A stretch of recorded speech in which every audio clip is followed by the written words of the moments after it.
You are standing in the nave of the Basilica of St. John Lateran. It is January 897 AD. The air inside the cathedral is not just cold. It is a damp, heavy weight that settles deep into the stone floor and creeps into your bones.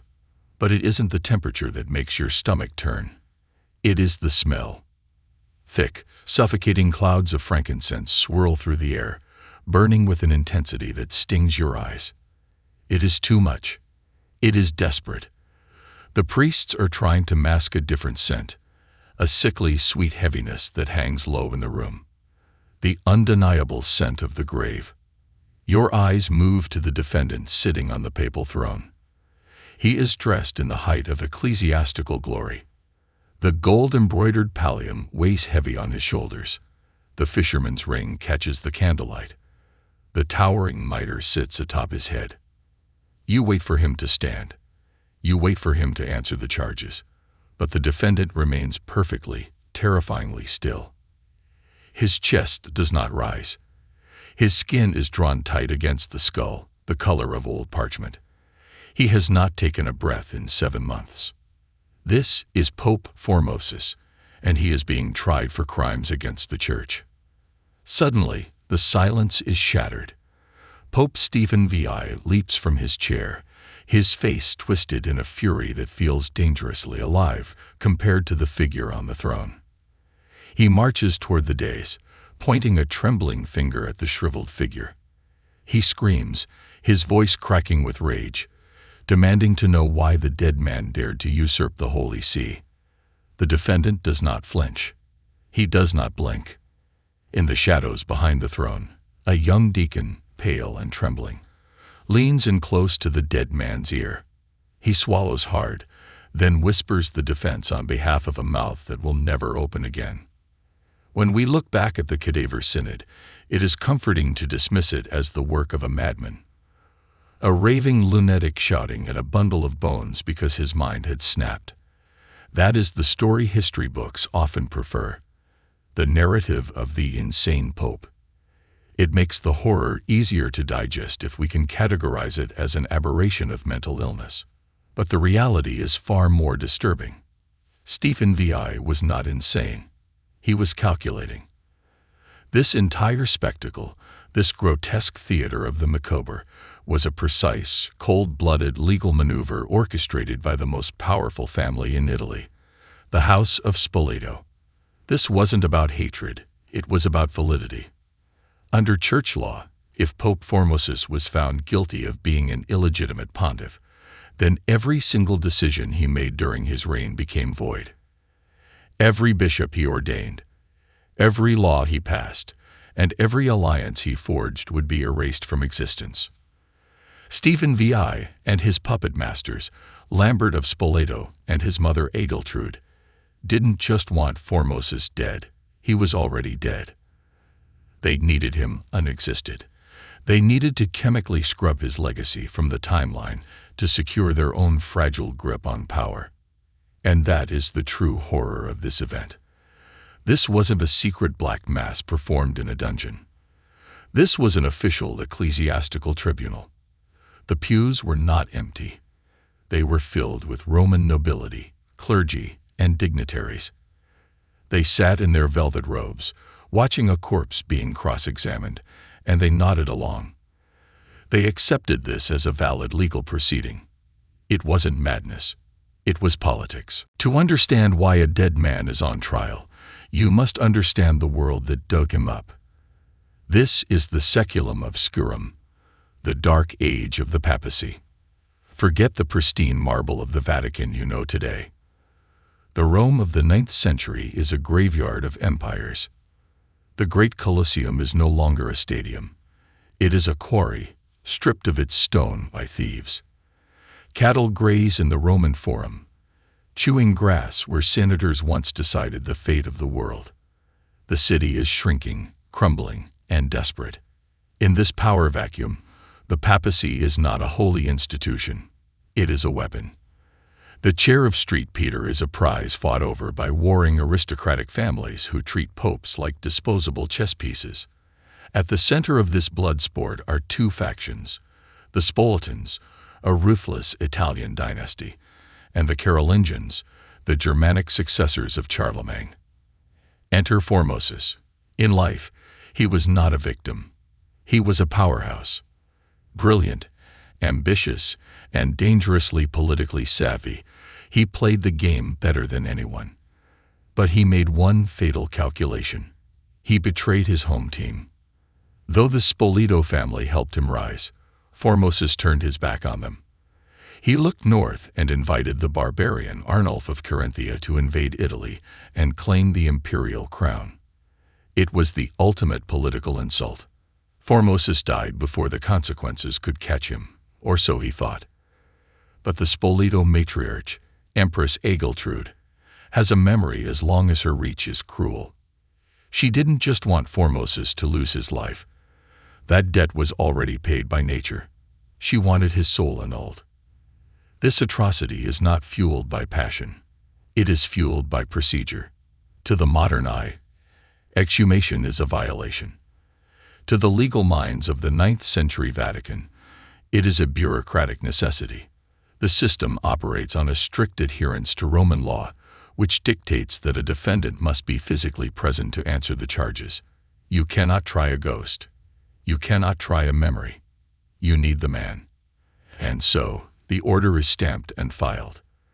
Workmen descend into the crypts.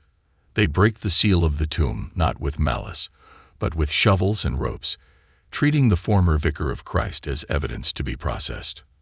They drag the body up into the light. But the system requires more than just the body. It requires the symbol. The remains are not tossed onto the floor. They are prepped. Attendants struggle against the stiffness of the frame to force the unyielding limbs into the sacred vestments. The heavy silk pallium is pinned to the fragile shoulders. The mitre is balanced on the skull. It is a theatrical production designed with agonizing precision. The charges read against him are not crimes of blood, but crimes of technicality. Perjury. Coveting the papacy. Specifically, they charge him with violating canon law by transferring his bishopric from Porto to Rome. But here is the terrifying logic that drives the machine. This is not about punishing Formosus. It is about the domino effect. If the tribunal can legally prove that Formosus was never validly pope, then a legal trapdoor opens. Every bishop he ordained becomes a layman. Every priest he blessed becomes a fraud. In one strike of the gavel, Stephen VI acts as a surgeon, excising the political power of every single one of his enemies. It is efficient, it is thorough, and it is completely legal. The theater of law ends. The theater of cruelty begins. Pope Stephen VI is no longer sitting in judgment. He is pacing the days like a caged animal. The air in the basilica vibrates with his screaming. He leans over the throne, his face inches from the leathery, unmoving mask of Formosus. He demands the answer that the script requires. Why did you usurp the universal Roman see in such a spirit of ambition? The question echoes off the marble walls. You wait for the thunder. You wait for divine intervention. But there is only the terrified wheezing of the young deacon crouching behind the corpse. The boy, shaking, provides the voice for the dead man. I did because I was evil. It is a confession commanded by the living, forced through the lips of a proxy. The gavel falls. Guilty. The sentence is damnatio memoria, the condemnation of memory. But a legal decree is not enough for the House of Spoleto. They need a spectacle. Soldiers step forward. They do not treat the defendant with reverence. They handle him like refuse. The rough hands of the guards tear at the sacred vestments. The heavy gold-embroidered robes are ripped away, exposing the hair shirt clinging to the desiccated torso beneath. Then comes the Sacred Revocation. The executioner grabs the right hand of the corpse. This is the hand that held the Eucharist, the hand that signed treaties, the hand that blessed emperors. With clinical precision, the knife descends. There is a sound, not wet, but dry. A brittle snap, like stepping on a winter branch. The 3 fingers of benediction, the thumb, the index, and the middle finger, are separated from the hand. They rattle as they hit the cold stone floor. This is the true horror of the moment. It is not the physical violence inflicted on a body that feels no pain. It is the spiritual violence inflicted on the faithful. By cutting off those 3 fingers, Stephen VI believes he is retroactively invalidating every blessing Formosus ever gave, every baby he baptized, every king he crowned. In this moment, the grace is revoked. You are 18 years old. You are a deacon of the Holy Roman Church. And today, you have the worst job in Christendom. You are the defense counsel. But you are not standing at a podium. You are crouching in the shadows, hidden behind the high back of the papal throne. You are so close to the defendant that you can feel the unnatural cold radiating from his body. The incense is failing here. The heavy, sweet scent of the crypt fills your nose, coating the back of your throat. You tremble, your knees pressing hard against the stone floor. You can hear Pope Stephen VI screaming on the other side of the chair. Every time he strikes the armrest in fury, the vibration travels through the wood and into your shoulder. You have a script. You know your lines. You are not here to argue innocence. You are here to provide the voice of a ghost. Why did you usurp the sea? Stephen roars. You hesitate. For a split second, you look up. You see the guards standing at the perimeter. Their hands rest on the hilts of their swords. Their eyes are fixed on you. You know the rules of this game. If you stutter, if you refuse, if you try to actually defend the man who was once your spiritual father, you will join him in the dark before sunset. Your throat is dry. Your heart hammers against your ribs.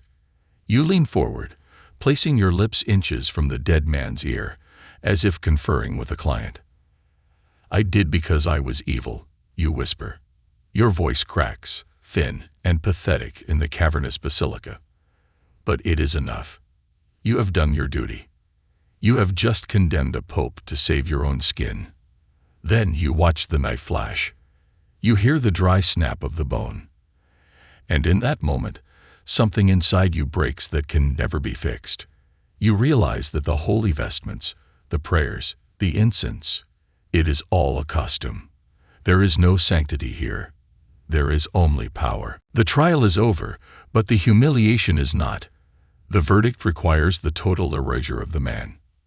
Soldiers seize the compromised remains. They do not carry it. They drag it. The body of Formosus is hauled through the corridors of the Lateran Palace, bumping against the stones, until it is dumped into a shallow, anonymous grave. But hate is a hungry thing. It is not satisfied. A few days later, the grave is opened again. Weights are tied to the body. It is hauled to the banks of the Tiber River, the dumping ground for Rome's refuse, and tossed into the churning water. The river takes him. The erasure is complete. Or so Stephen thinks. But then, the ground shakes. In a twist of timing that feels divinely scripted, an earthquake strikes Rome. The tremor rips through the city, and the very roof of the Basilica of St. John Lateran, the courtroom where the trial took place, collapses. The altar is crushed under the rubble. The people of Rome do not see this as a geological event. They see it as a verdict. God has cast his vote. The mood in the streets shifts instantly from fear to fury. The whispers turn into a roar. The Roman mob, tired of the Spoletans and horrified by the desecration, storms the palace. Pope Stephen VI is seized. The man who sat in judgment, who screamed at a corpse, is now the one being dragged. He is thrown into a dungeon.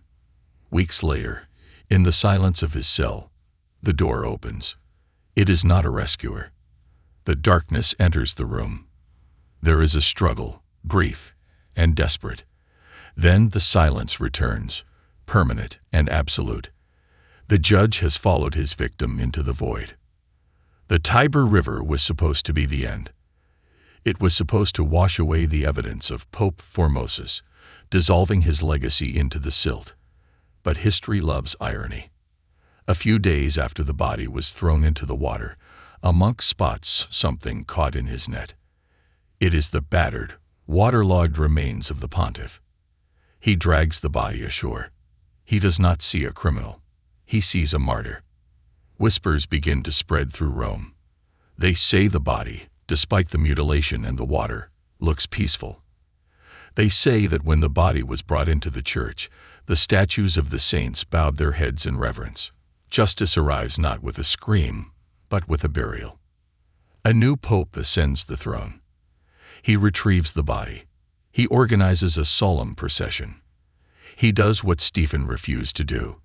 He treats the dead with dignity. Formosus is revested. He is carried back into St. Peter's Basilica.